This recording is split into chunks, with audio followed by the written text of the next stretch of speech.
to the Catalanotto Cast. My name is Peter Klein. Thank you very much for tuning in today. I'm very choked up about this show. Coming up on this one, as we focus on the Toronto Blue Jays, we look back at last night's win over the Yankees, why it's good, but still needs improvement, plus some reinforcements coming in. We'll talk about all of that on the show today. Thank you guys so much for tuning in. Okay, let's begin with a big way to start the series against the Yankees. A 3-1 win over the Bronx Bombers last night at the Rogers Center, and this was a really all over the place type of a game. The good is A, they won. B, they let Heel come to them. And when he did, it was largely out of the zone. 7 walks, a wild pitch allows Alejandro Kirk to score. And so it was all over the place all game long. And the Blue Jays, for the most part, didn't really go chasing. The problem was, when it was in the zone, they didn't do enough to take advantage. And this has been a common problem for Toronto for the last couple of seasons. They had some opportunities to put this one away, and they didn't. And that's really frustrating, because they could have put this one away so early in those situations. With Springer up there, the bases loaded. 1 run comes in on the wild pitch, and then Springer's out, Vlad's out. Now, Vlad hit the hell out of that ball, and Springer, it was a base running mistake by Varsho that didn't allow that run to come in, but base running mistakes are becoming more and more prevalent with this team as well. Varsho doesn't go on a play where they are conceding the run. And so that's annoying. And then Bo Bichette gets picked off of first base, ending a first and third rally with one of your hottest hitters coming up to the plate. So while the result was great and things are trending in the right direction, there's still a long way to go for this Blue Jays team to be taken seriously at all because of mistakes like that. And they just keep happening. And it's so bloody frustrating. Because this team just can't afford to give runs away, can't afford to give outs away, because they are quite simply not that good. And that's where the frustration comes with this group, is when plays like that happen and runs just taken off of the board. It gets very frustrating. I do think they maybe got a little lucky on things as well. Juan Soto hit one to the wall, and then there was another one, I think it was Volpe, put a charge onto the wall that would have, I think, significantly altered how this game went. But aside from that, Bassett looked really good. And it's now 3 starts in a row where you are seeing the Chris Bassett from last season. And overall, the pitching staff is starting to round into form. Barrios has been tremendous and just legitimately one of the best pitchers in baseball. We're seeing Kikuchi tonight. He has been great against the Yankees, so I would anticipate that happening again. And you have Bassett starting to round into form a little bit. 4 and 5 have been a bit of an issue. Gausman has struggled to start this season. There is no question about that. And Bowden Francis, ditto. So those are concerns for this Blue Jays team that they need to work through. And Gausman will come around for sure. Francis, I'm not so sure. It keeps not looking great for him. But overall, again, you're feeling better about things from a Toronto standpoint this week, coming off of what happened last week, and now coming off of that game tonight, where last night, where you didn't play your best ball game and you still came away with a win. There are some positives to come away from this, though, and that is a couple of guys in the bottom half of the order are starting to round out a little bit. Biggio is hitting the hell out of the ball every time he's coming up to the plate. The problem is he and David Schneider kind of do the same stuff, so it's tough to get them in the lineup at the same time, but you feel like you kind of need to start doing that because of how well Biggio was on the ball, and David Schneider, the Blue Jays just win when he steps into the lineup. And so those are 2 guys who have really started to figure it out, and it does seem like Kirk is on it a little bit more. I don't want to say it's soft contact, but he is certainly not driving the ball the way he was in the spring, and he is certainly not driving the ball the way that he was when he was an all-star a couple of seasons ago.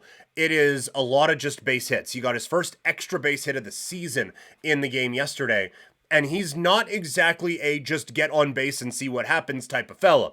The Jays need him to be driving the ball, driving runs in. If he's just going to be a slap-hitting catcher, that's not what we signed up for with this guy, and that's not what made Gabriel Moreno expendable in one of the worst trades in the history of this team. So you need him to get going in a, I think, real legitimate way going forward. But there are a few things that you can take positively. And I know I jumped right to the negatives coming out of that game against the Yankees, but I do think the approach is better this week. And it should have been. It was against Seattle and Colorado. Not Houston, Tampa Bay, New York. Specifically the Colorado. Like, Seattle had 3 good pitchers out there. And the Jays did really well against 2 of 3 of them. But I'm happy that we are seeing it a little bit against the better teams here in the Yankees, but this is a couple of games now where the Jays have needed a little bit of help to get some runs across in terms of walks and wild pitches. But the approach does seem better at the plate with this team. And so that gives you a bit of confidence going into things that it's going to continue to round into form. One frustration I have is with Bo Bichette. I understand when things are going well, he goes to the beat of his own drum. But there were way too many non-competitive at-bats from him the other night. And okay, we got this guy on the ropes. Things are going. First pitch is kind of middle up and away, and not at all where he's looking to drive the ball. Swings it, grounds into a double play, inning over. Okay.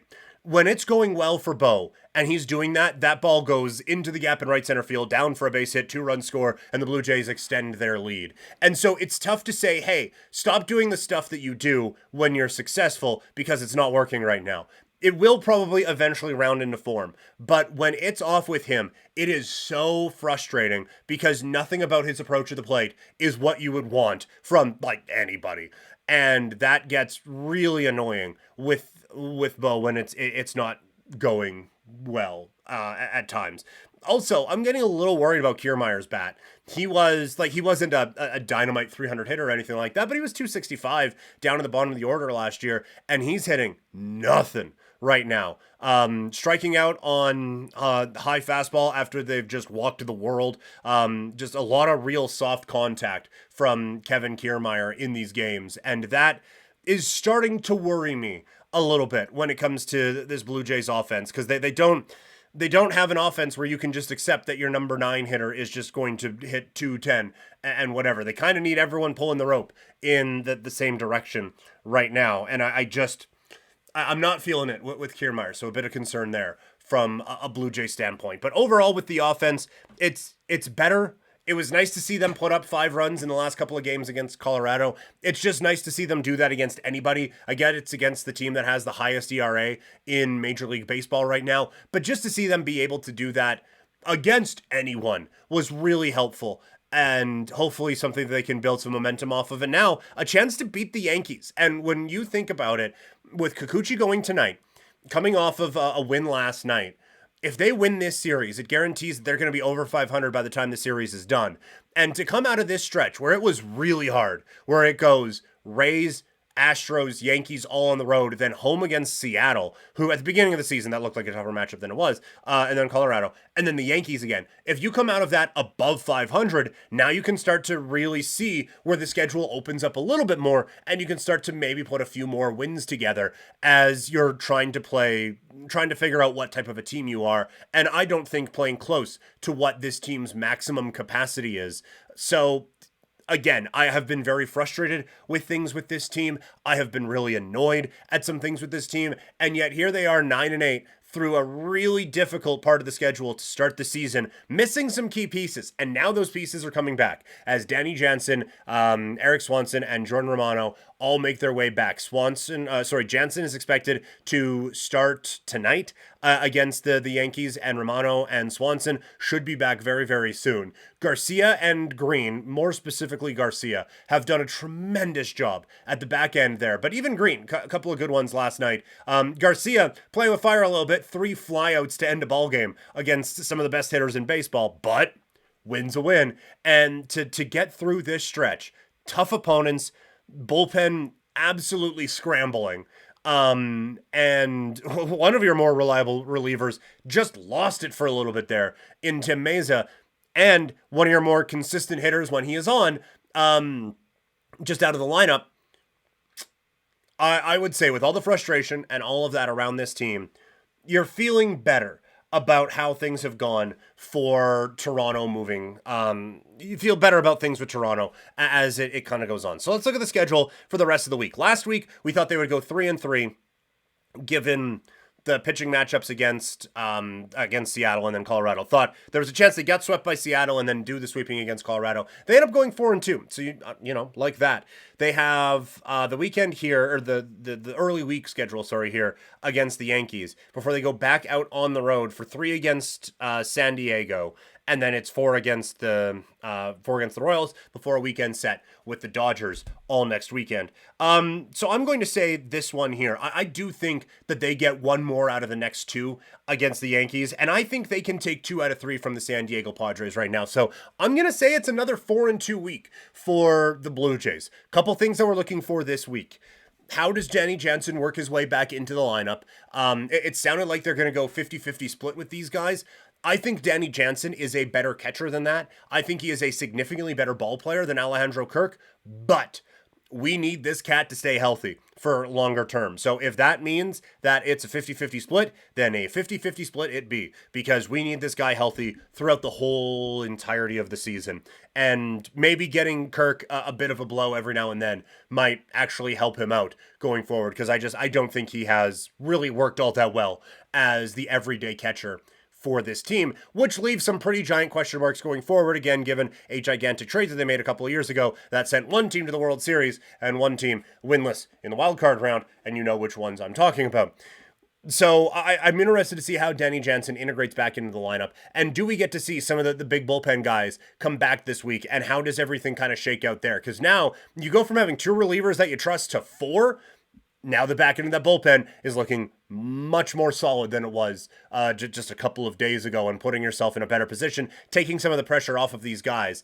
Meza has looked a little bit better. That fastball still sitting around 91 concerns me a touch. And I obviously didn't love what that was against Seattle last week. It's been a rough start to the season for him. So hopefully he gets that velocity up a little bit. Not that he needs to throw faster, but it's just a sign of how things are going for him. That's the concern with him right now. And then other than that, let's just see if they can start adding on in these games and really start to put some away, because they've had some opportunities. It's now just trying to drive those runs in. All right, that's going to do it here for the Catalanotto Cast this week. Bit of a quicker one this week. Thank you guys so much for tuning in. Follow me on social media at Primetime Klein, Twitter, Instagram, and TikTok, twitch.tv/primetimepk, and you can email the show, couchpotatodiary@yahoo.com. On Twitch, we're doing a Blue Jay season right now. Not at this exact second, although I guess I don't know when you're listening, but at least once a week doing games on there. So make sure you follow at least, and if you subscribed, I would love it, but you don't have to. You should subscribe on here on this channel, and also wherever you are getting your podcasts. There is a regular flagship Couch Potato Diary show out as you are listening to or watching this. It is out right now, talking about the NBA play-in, NHL playoffs, some UFC, and some AEW talk in there as well. And for people who know me from Hockey Talk, there is going to be a blasty banter out a little bit later on today. So thank you guys so much for tuning in, and I will talk to all of you later. I'm out.